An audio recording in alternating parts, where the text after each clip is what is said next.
Mais on va arriver quand même, last and the best, peut-être, vers la meilleure partie.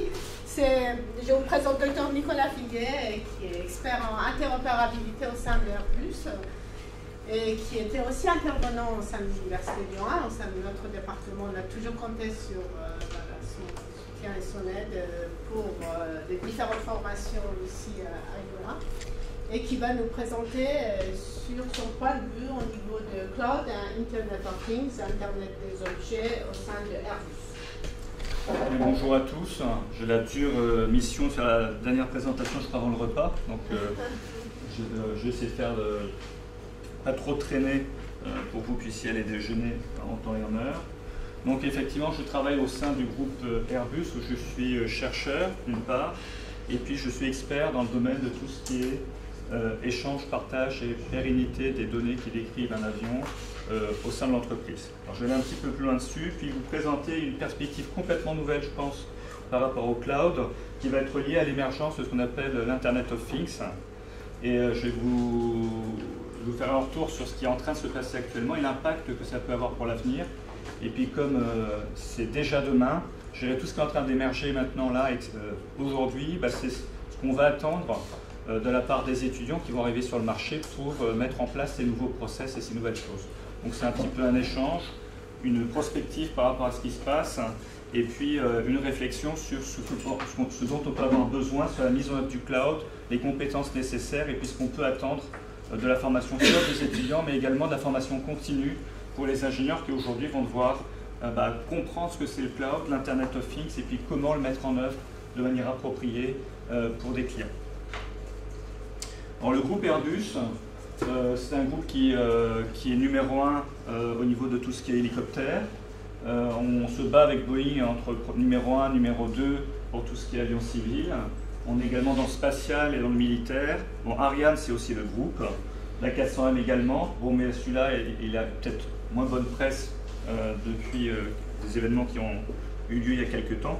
Et puis, c'est donc une compagnie qui au niveau des technologies nouvelles, de l'innovation, etc., est relativement à la pointe, puisque des systèmes qui volent, des satellites, etc., ce sont des systèmes assez complexes et qui demandent de pouvoir utiliser de nombreuses technologies.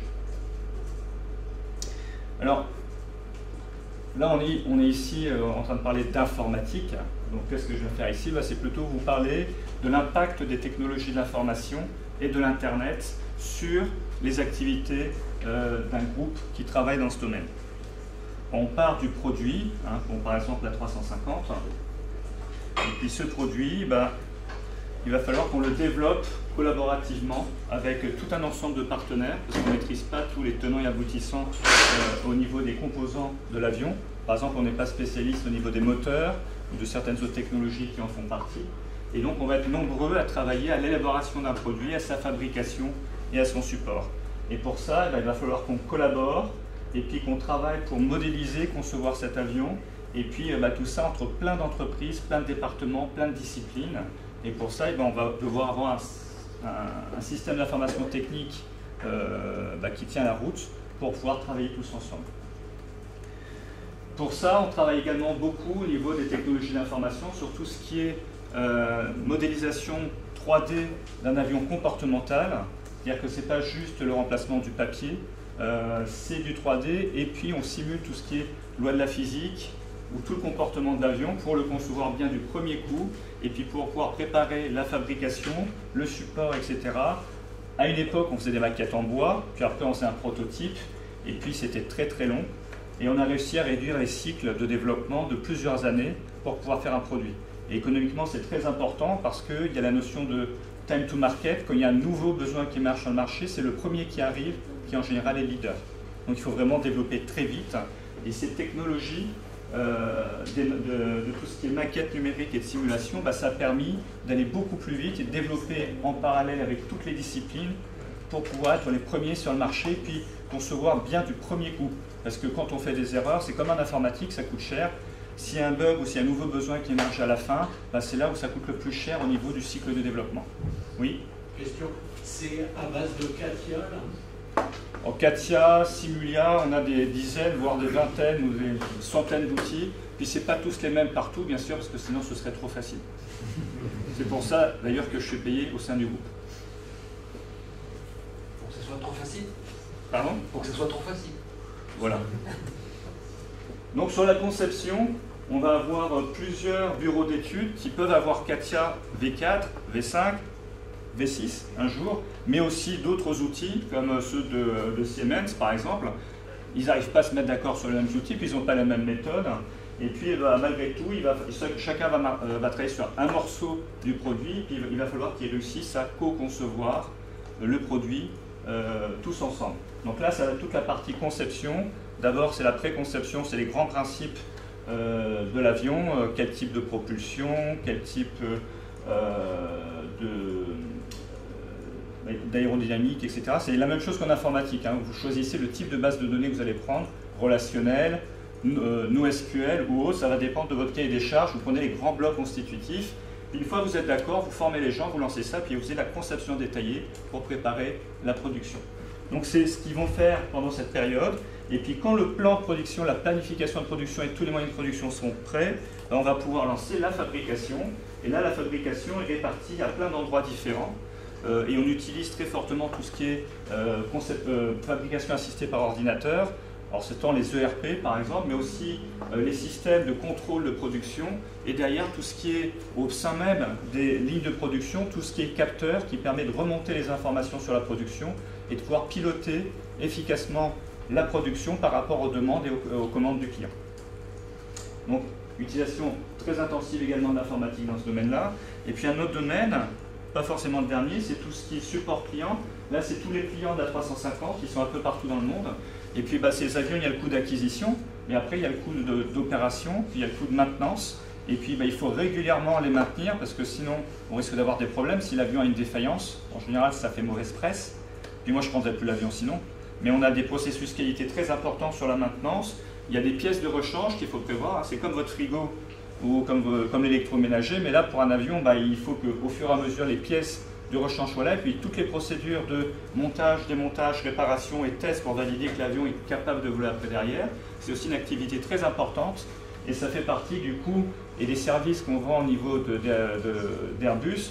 L'idée, c'est de dire que ce n'est pas seulement le coût à l'acquisition qui compte, c'est le coût à l'utilisation et à la maintenance.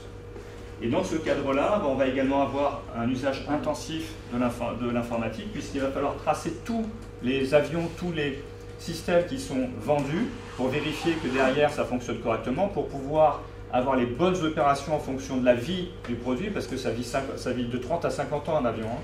Donc ça veut dire qu'il y a beaucoup d'opérations de rechange qui se font dessus, il faut maîtriser la configuration pour ne pas faire des bêtises dessus. Donc toutes ces informations, il faut les stocker, il faut les partager, et donc beaucoup d'informations échangées. Et puis on fait aussi des outils de diagnostic en vol pour les avions pour dire quand il atterrit, il y a peut-être telle ou telle opération à faire en termes de réparation derrière. Donc là, l'idée c'est de dire que l'avion il vole le plus longtemps possible, il reste le moins longtemps immobilisé au sol. Pour ça, là encore, usage intensif des systèmes d'information. Et comme vous le voyez, c'est quand même très distribué, c'est dans plein d'entreprises différentes, c'est entre plein de systèmes d'information différents. Donc l'Internet joue un rôle majeur pour pouvoir travailler dans ce domaine-là. Donc il a un impact, c'est quelque chose qui a été vraiment maîtrisé et qui aujourd'hui nous a permis d'atteindre les objectifs de l'entreprise et d'atteindre la position qu'elle a au niveau du marché. Et pour tout ça, vous avez beaucoup parlé d'applications. Moi, je voudrais parler d'une autre chose qui est très importante pour un client des applications informatiques, c'est les données. Parce que là, vous avez parlé de développement et de déploiement d'applications sur le web ou sur le cloud. Mais nous, ce qui est important, c'est les données. Le modèle avion, c'est nous qui le produisons, c'est notre savoir-faire. Et ce n'est pas Microsoft qui fait des avions, c'est nous. Et les données qu'on produit, on a besoin de les gérer, on a besoin d'architectes de données. Et ces données, c'est notre patrimoine. C'est ce qu'on produit, c'est notre savoir-faire. Et c'est assez bizarre qu'en informatique, on soit obligé d'avoir l'outil qui nous ait permis de les produire pour pouvoir les exploiter. Imaginez que si vous aviez un avion, vous soyez obligé d'acheter les machines-outils qui vous ont permis de fabriquer l'avion pour être capable de le faire voler. Je crois que là, on mettrait directement la clé sous la porte. Dans l'informatique, ce n'est pas comme ça. Et c'est pour ça qu'on travaille beaucoup sur tout ce qui est standard au niveau des données qui permettent de décrire le produit et les process associés, parce qu'on veut que ce soit notre propriété, qu'on puisse échanger d'outils ou d'applications quand on veut les exploiter. C'est ce qu'on appelle le PLM, le Product Lifecycle Management. Et moi, ma mission au sein du groupe, c'est de travailler sur les standards qui vont nous permettre de produire des données et de les consommer indépendamment des outils qui permettent à les produire ou même des organisations. L'idée, c'est qu'il y ait une fluidité pour qu'on puisse les faire passer entre tous ces acteurs et les partager sans être bloqués par les applications. Et ces données, elles peuvent être aussi sur le cloud ou en interne, ça va dépendre de tout ce qui est confidentialité. Et puis ça pourra être des clouds privés ou des clouds publics. Il y aura des data centers, mais là, ce n'est pas des programmes qu'on stocke et qu'on gère pour une architecture. Ce sont des données qui décrivent le produit. Alors donc, c'est ce que je disais, le succès qu'on a aujourd'hui, c'est en partie parce qu'on a été capable d'innover. Et on a beaucoup travaillé, on travaille étroitement par exemple avec Parisa depuis quelques années, donc avec le monde académique, avec les universités. Et puis on a su s'adapter et utiliser les technologies à bon escient pour pouvoir répondre aux besoins émergents de collaboration, puis en tirer parti, saisir les opportunités pour que ça puisse arriver. Et ça a permis de renforcer la position dominante sur le marché, parce qu'on a su maîtriser ces nouvelles technologies et innover à partir des technologies de l'Internet. L'organisme auquel j'appartiens au sein du groupe Airbus est Airbus Group Innovations, qui fait le lien entre le monde industriel et le monde académique pour les sujets qui sont communs à toutes les business units d'Airbus, donc les hélicoptères, les satellites, etc. Donc on travaille plutôt sur les choses qui peuvent être partagées et qui ne sont pas forcément liées au produit lui-même. Moi, je ne vais pas faire voler un avion, même en papier il s'écrase, d'accord? Je suis plutôt sur les technologies de l'information. Et puis, on est fortement impliqué dans l'élaboration, l'implémentation et la mise en œuvre des standards Internet pour le PLM. Pour nous, un standard, une norme, c'est extrêmement important parce que si jamais on est loqué, on est verrouillé par des problèmes de logiciels pour nos données, ou si on s'appuie sur des choses complètement spécifiques, la fluidité des flux d'informations dans tout cet écosystème très complexe, on a des gros problèmes, ça nous coûte très très cher. Donc on essaie de promouvoir les standards et de les faire arriver pour que ce soit beaucoup plus facile de collaborer au niveau numérique. Alors, il y a plein de gens qui disent que les standards ne marchent pas. Bon, pourtant, on a Internet. Et puis au niveau téléphone, vous pouvez avoir des téléphones différents ou des fournisseurs d'accès différents. Ça ne vous empêche pas de téléphoner. Donc les standards, quand on veut que ça marche, ça marche. Et si ça ne marche pas, il faut les faire marcher. Il faut vraiment qu'il y ait une opportunité du business à faire derrière pour que tout le monde puisse travailler ensemble dans le domaine. Alors là, je vous ai parlé du passé et du présent, mais parlons un petit peu du futur et de choses qui sont en train d'émerger aujourd'hui. Aujourd'hui, il y a tout ce qui est, on parle beaucoup, ça fait un peu le buzz, de tout ce qui est Internet des objets et du cloud. Donc, vous en avez parlé ce matin pour voir un petit peu ce que ça allait donner. Mais quelque part, en termes de prospective, il est clair que ça va révolutionner l'industrie et fortement impacter le monde de demain. Et au niveau du centre d'innovation, on a besoin d'anticiper. On a besoin également de maîtriser ces technologies, savoir est-ce que c'est juste un buzz, est-ce qu'il y a vraiment un impact, est-ce qu'il faut tirer parti de l'opportunité de ce que ça pourra apporter pour pouvoir innover, puis éventuellement réagir, faire attention de ne pas se laisser déborder par ces nouvelles technologies pour ne pas ensuite perdre notre position dominante. Il y a à peu près 2 mois, on a été convoqué et Tom Enders, qui est le CEO de Airbus, a dit « Aujourd'hui, il y a une menace majeure, c'est tout ce qui est lié à la digitalisation ». C'est-à-dire que l'impact des technologies d'information a été identifié comme quelque chose qui risque de bouleverser le monde économique et on commence à s'organiser pour prendre en compte tout ça et pour clarifier tout ce qui est cloud, Internet of Things, tout ce qui est grand, les Google, Amazon, etc. qui sont en train d'arriver, qui risquent vraiment de changer la donne dans le monde économique. Il faut faire attention à ce qui se passe. On a vu pour les taxis ce qui se passait actuellement. On a les problèmes aussi avec les hôtels, avec Booking. Et puis, il y a plein de choses qui peuvent faire que même au niveau industriel, il y a des gens qui peuvent se mettre en intermédiaire et puis après, ils font la pluie et le beau temps. Est-ce que c'est ce qu'on veut ou est-ce qu'on anticipe et éventuellement on prend en main notre système cloud et tout ce qui est intermédiaire au niveau des systèmes? Alors, si je viens ici aussi, c'est pour vous faire un petit retour. Moi, qu'est-ce que je pourrais attendre un petit peu du monde universitaire pour qu'il prépare un petit peu tout ça, puis qu'il nous aide à avancer, et puis qu'on avance ensemble dans les mêmes directions, qu'on se pose des questions, c'est-à-dire, tiens, qu'est-ce qui est pertinent d'avoir, vous fournir des cas d'utilisation, voir un petit peu ce qui se passe, et puis peut-être aider à trouver des cas ou du contenu pour les MOOC, par exemple, sur les sujets que vous étudiez. En l'Internet des objets, qu'est-ce que c'est? J'ai pris la définition de l'ISO, qui actuellement est en train de travailler pour standardiser un petit peu tout ce monde-là, puisque les standards et les normes, c'est très important. Et je l'ai traduit de l'anglais, donc je ne sais pas si c'est complètement fidèle, mais je vais essayer. Donc c'est une infrastructure de ressources logicielles, de systèmes, de personnes et d'objets interconnectés via des services intelligents qui leur permet de traiter les informations du monde virtuel et du monde physique, et à partir de là de réagir. Ça va? Bon, moi je la trouve un peu longue comme phrase, hein. Il faut mettre tous les morceaux les uns avec les autres. Je vais essayer de voir un petit peu ce que ça peut signifier et voir par rapport à ce que j'ai trouvé sur Internet ce que ça pourrait être. Alors juste avant, un petit point au niveau économique, hein, il y a plein de phrases qui ont été ressorties. C'est en anglais, je ne vais pas traduire, mais ce que j'ai retenu là, c'est les chiffres, hein, c'est le nombre d'éléments qui vont être connectés en estimation en 2020. Hein, c'est des milliards, des millions de millions. Ils ne sont pas tous d'accord sur le chiffre, hein, mais bon, là c'est un peu la boule de cristal. On voit que là ça peut aller beaucoup plus loin, d'accord? Donc ça va exploser. Et puis l'autre chose, c'est le business que ça va générer. Ils estiment que derrière, ça va vraiment doper tout ce qui est économique et qu'on va avoir en termes d'opportunités énormément de nouveaux secteurs qui vont arriver. Hier, j'ai regardé la télé, quelqu'un qui avait un pommeau de douche avec une petite capsule qui lui disait « Là, tu as dépassé ton temps de consommation au niveau de la douche. » D'accord? Super pour faire des économies. Il y a plein d'opportunités de faire des business avec les capteurs et avec les objets connectés. Alors là, ça, vous regardez puis vous l'oubliez, c'est juste un document fourni par Gartner qui donne un petit peu toutes les technologies pour l'Internet des objets. Et on voit qu'il y a plein de technologies variées. Ce que je retiens, c'est qu'elles sont très nombreuses, puis qu'il y a des besoins associés. Certaines ne sont plus très récentes, comme les RFID par exemple, pour tout ce qui est transport. Donc c'est quelque chose qui est un petit peu en fin de cycle de vie en termes de techno. Mais il y a beaucoup de choses qui sont très nouvelles, comme tout ce qui est digital security, plateformes pour l'Internet des objets, etc., qui sont plutôt au début, ça démarre. Certaines sont plus matures, certaines sont dans la courbe descendante de désillusion. Et on voit qu'il y en a quand même beaucoup qui sont ici. Et on voit que c'est assez complexe. Alors j'ai capturé quelques-uns de ces éléments. Hein. Composants à faible consommation qui peuvent être connectés.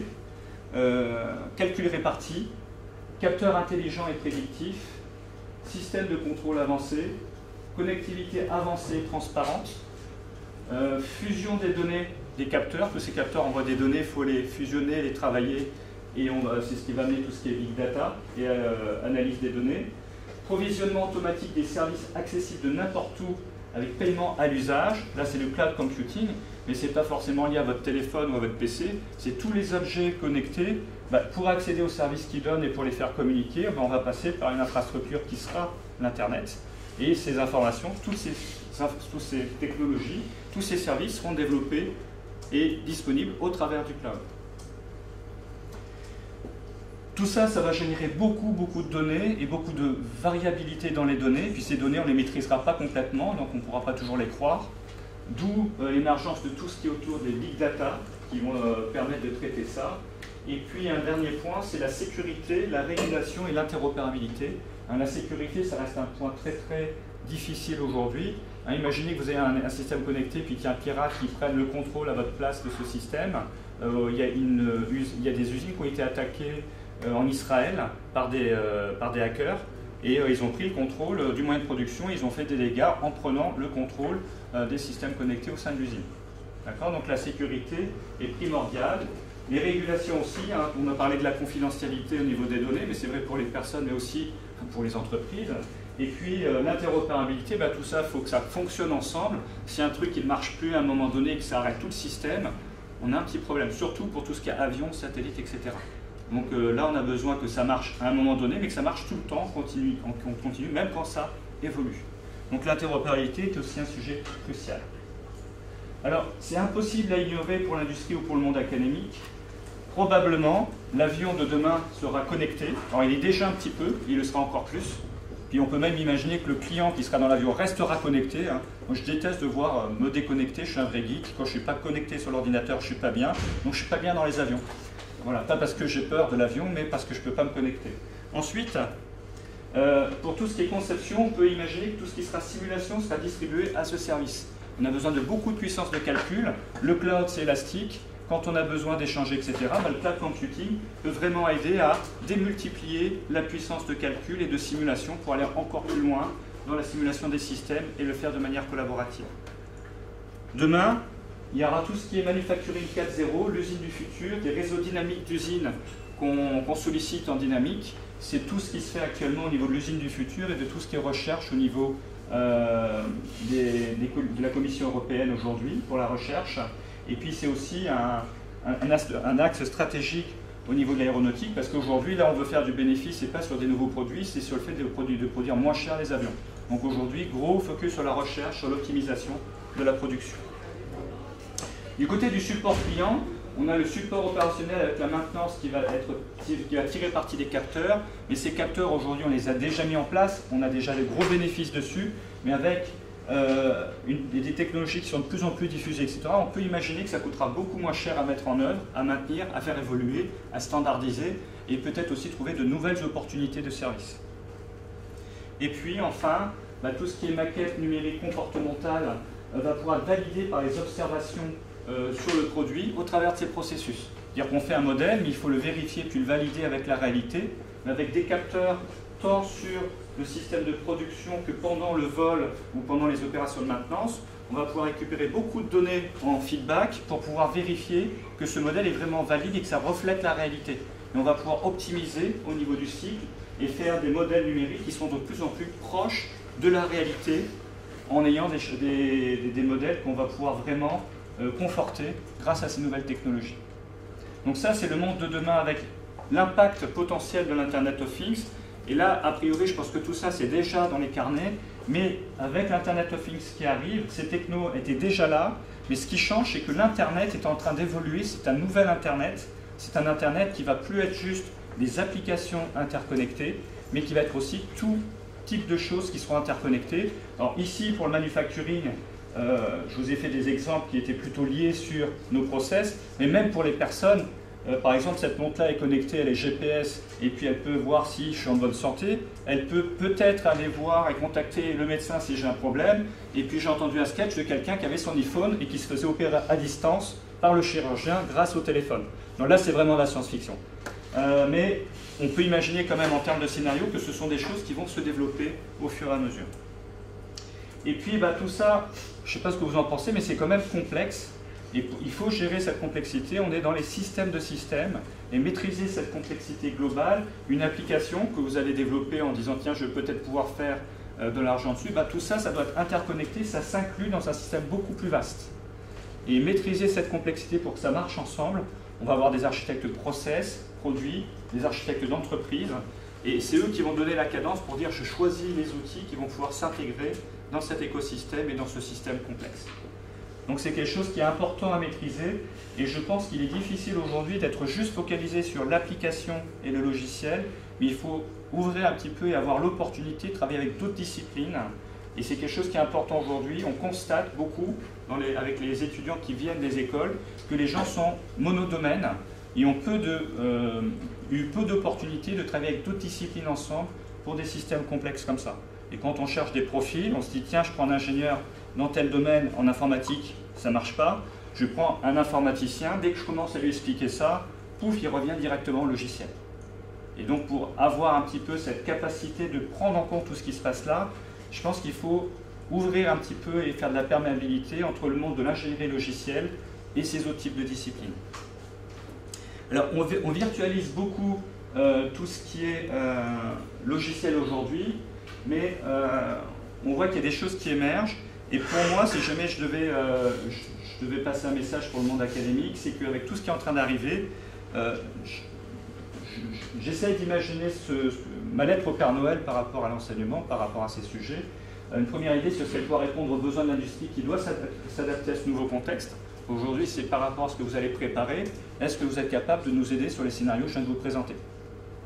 La deuxième chose, c'est de proposer des nouveaux modes d'enseignement qui favorisent le multidomaine en s'appuyant. Et aujourd'hui, ça tombe bien, ça arrive, c'est tout ce qui est open source, que ce soit pour le software ou pour le hardware. Et l'autre point, c'est lié à des normes. C'est-à-dire que les normes sont extrêmement importantes, parce que sinon, on ne peut pas intégrer tous ces systèmes.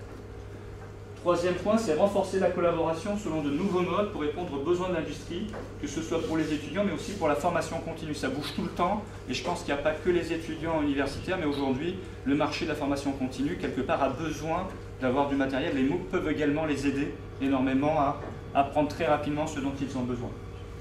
Quatrième point, c'est permettre la circulation de la connaissance de l'industrie vers les universités et réciproquement en misant sur des modes de collaboration qui soient flexibles, agiles, avec une certaine auto-adaptation. C'est-à-dire qu'il faut, dans tout ce qui est gestion, etc., que ces processus ne soient pas trop lourds et qu'on puisse faire des choses nouvelles très rapidement, évoluer, pas toujours être sur des modes trop figés. Alors, je donne un exemple, on avait travaillé sur un workshop pour essayer de voir comment on pouvait être aidé pour le PLM, et la première chose qui était de dire comment on fait pour synchroniser les agendas entre les diverses écoles pour qu'au niveau des plannings, on puisse avoir des plages communes pour faire travailler des gens ensemble. Rien que ce point sur on met les plannings en lien entre plusieurs universités, bah, ça pose déjà un problème qui fait qu'avant de résoudre ce problème-là, bah, nous on a déjà fini le projet. D'accord? Donc c'est là où je parle de flexibilité en termes d'organisation. Autre point, c'est s'impliquer dans la normalisation et contribuer aux standards de demain. Il y a beaucoup de personnes qui considèrent que des enseignants n'ont rien à faire dans les standards. Moi je pense absolument le contraire. C'est là où les normes et les choses qui vont être utilisées par l'industrie pour des systèmes complexes comme ça vont se créer. Donc il faut les connaître et éventuellement créer les normes qu'on va maîtriser et qui sont celles de demain. Je pense qu'au niveau de l'enseignement, être en lien avec la normalisation, notamment pour l'Internet of Things et le cloud, c'est fondamental.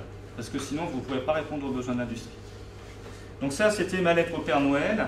Et puis, dernière chose, j'ai essayé d'imaginer un petit peu, pour mettre du concret derrière, qu'est-ce que serait une plateforme pédagogique PLM et ingénierie des systèmes complexes dans le monde de l'Internet des objets.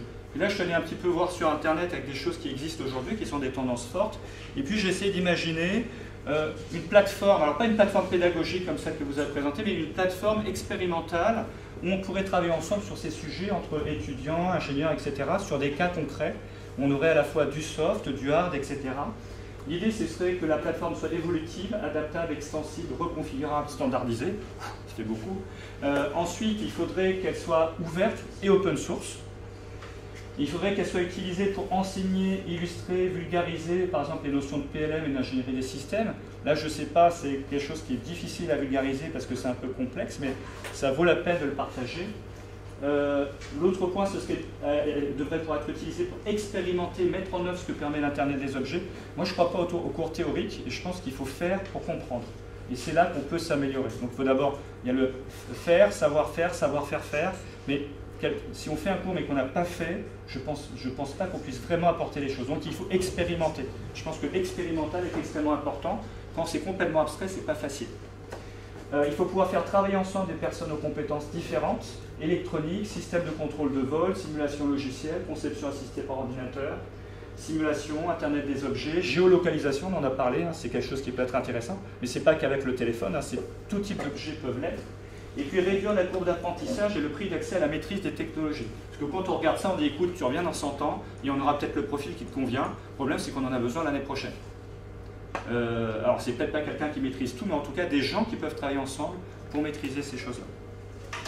Alors, je me suis amusé à aller sur Internet et j'étais assez frappé aujourd'hui. Alors, certains connaissent, d'autres peut-être pas. C'est tout ce qui est aujourd'hui dans l'open source au niveau de l'électronique, des éléments comme le Raspberry 2, qui est une petite carte qui tient dans la main, qui a la puissance d'un PC, on peut mettre Windows dessus, on peut faire un serveur web avec. Et puis il n'y a pas de boîtier. Alors c'est nul, moi j'aime bien le design des outils Apple, mais ici je trouve que ça fait un peu moche. Hein. Je ne peux pas me balader avec mon Raspberry dans la main pour pouvoir ensuite aller au café et faire le cacou sur la place de Bastia. Ceci dit, l'intérêt de ce truc-là, c'est qu'on peut l'étendre en termes de connectique à tout type d'outils. Il y a tout plein de training sur des tutoriels pour pouvoir faire de l'électronique. Et là, soudain, j'ai un petit peu moins peur. Je me dis, tiens, j'ai des guides, j'ai des gens qui vont m'aider pour savoir comment ça fonctionne. Et là, je me dis, peut-être que je vais faire de l'électronique, alors que ce n'est pas du tout ce que je fais à la base. Et puis, j'ai vu que sur le même mode, il y a des gens qui commencent à faire pour construire des drones, des cartes de pilotage qu'on connecte avec le Raspberry, et puis on peut mettre pas mal de capteurs et commencer à fabriquer par soi-même son propre drone autonome. Et éventuellement, grâce au Raspberry, on peut faire toute la connectique vers d'autres types de composants open source électroniques avec Arduino qui permettent de mettre plein de capteurs, puis de créer ces systèmes, un peu comme un Lego. Donc c'est un jeu, sauf que au lieu de le faire sur son PC, on le fait vraiment avec le physique. C'est le retour du hardware. D'accord? Donc, c'est des choses qui sont faisables aujourd'hui, ça coûte pas cher. Ça coûte environ 50 €. Puis on peut commencer à se faire ces systèmes, c'est très abordable et on apprend quand on le fait. Et puis, si on va un petit peu plus loin, sur ces systèmes-là, on peut mettre des systèmes de simulation et de conception. Puis éventuellement, si on a le système de simulation, après, on prend les capteurs et puis on dit, là, c'est un outil, ça devient un outil de monitoring. Et puis, si on va, par exemple, sur la ville intelligente, la smart city, etc., s'il y a plein de capteurs, etc., on peut commencer à imaginer que ce système, il commence à communiquer avec ce qu'il y a autour. Alors ça, vous l'avez déjà fait avec votre système GPS ou avec votre téléphone, c'est, tiens, j'ai envie de manger une pizza, quelle est la pizzeria la plus proche? On peut le faire. Et ces systèmes-là pourraient faire la même chose, sauf que je ne pense pas qu'ils soient amateurs de pizza. D'accord? Mais on peut imaginer là des scénarios, et là c'est l'imagination qui nous limite, de ce que peut nous permettre et ce que peut permettre ce type de choses qui sont en train d'arriver derrière. Tout ça c'est open source, faible coût, communautaire, multidiscipline. Il y a des standards ouverts qui sont en train d'émerger, et puis ça, tout l'Internet of Things aujourd'hui il est en train de se développer pour ça, les nouvelles technos, le HTML5, les WebSockets, tout ce qui est extrêmement rapide. Le but du jeu c'est de pouvoir interconnecter ces choses-là et pouvoir ensuite communiquer au travers du web. Donc, la Smart City, ça fait un peu abstrait, on se dit, tiens, il y a quelque chose, il y a des capteurs, on ne sait pas trop où ils sont, mais on peut les maîtriser, jouer avec pour comprendre quelle est toute la chaîne de production du système. Et puis l'autre idée, pour moi, là où ça m'intéresse, parce que ce n'est pas mon job, ce truc-là, même si je trouve ça amusant, c'est que ça peut être des cas d'école et pédagogique pour dire, mais au fait, quand je conçois un système comme ça, je lance un petit projet, et si je pouvais, derrière ça, illustrer ce que c'est que le PLM, avec l'ingénierie des besoins, quels sont mes besoins pour créer ce système, quels sont les requirements, et puis la valeur ajoutée pour le marketing. Ensuite, conception assistée par ordinateur avec simulation, on peut travailler dessus avec et illustrer sur des cas comment ça fonctionne, avec un petit cas concret, réel. Chercher des données dans l'industrie, c'est très dur, c'est pratiquement impossible. Mais si on a un petit projet comme ça, on peut avoir un vrai cas. Actuellement, pour le manufacturing, ils font ça avec un vélo. Il n'a même pas de moteur, le vélo. D'accord ? Et si on pouvait le faire avec un petit drone comme ça qui est open source, ce serait un bon cas d'usage. La production assistée par ordinateur, un petit peu moins. On peut jouer avec ça, par exemple, avec tout ce qui est imprimante 3D aujourd'hui. Il y a certaines pièces qu'on peut aujourd'hui créer directement avec l'imprimante 3D pour certaines pièces de structure de ces systèmes-là. Ensuite, les tests d'intégration, déploiement, opération support, maintenance, évolution, comment je fais pour faire du cost-based development, etc.